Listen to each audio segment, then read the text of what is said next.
Hello, Kristen here with Hooks, Books, and Wanderlust. Today I'm going to show you how to crochet the puff stitch. The puff stitch is a type of cluster that is made using 3 or more partial half double crochets worked into the same stitch.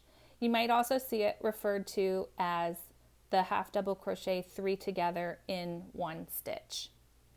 To make this stitch, you're going to start out the exact same way you would with a half double crochet. You yarn over,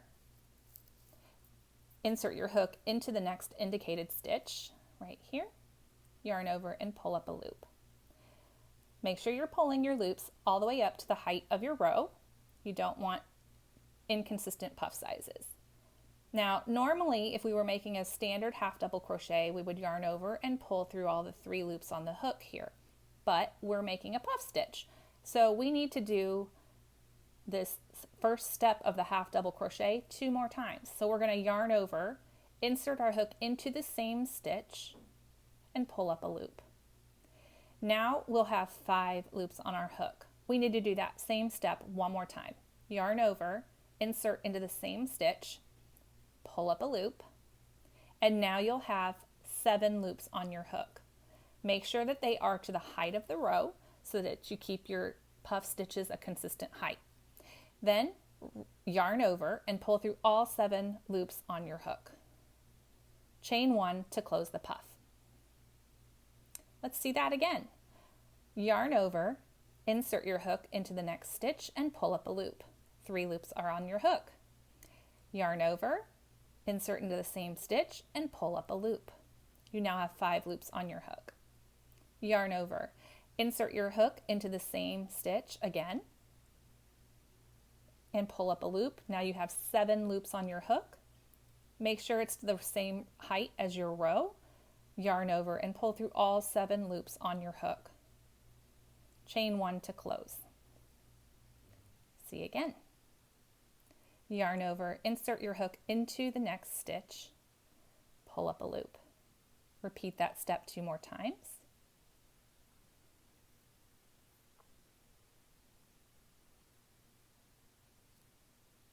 And 7 loops are on your hook. Go ahead and yarn over and pull through all 7. Chain 1. I'm going to finish my row here.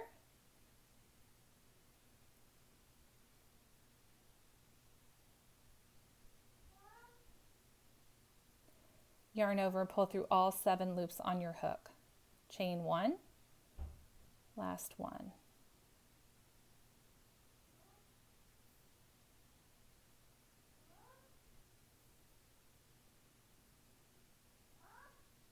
Okay, pull through all 7, chain 1.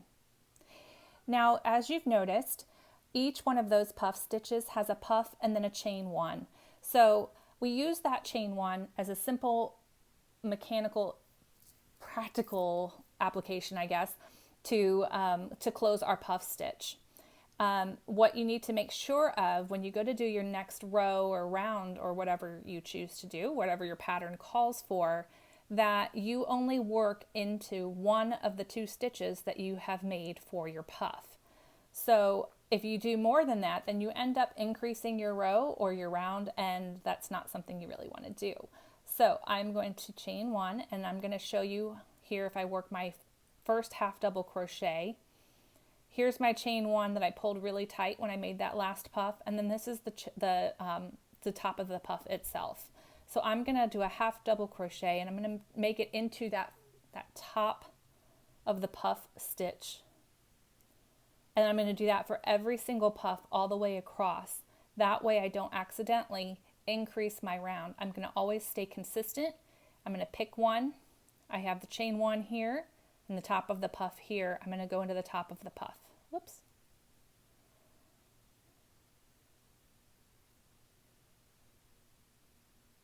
So as you can see, you definitely have more stitches when you're looking down at the top than you have puffs. So it's very easy to accidentally increase here if you end up going into those chain stitches as well as the top of the puff stitches.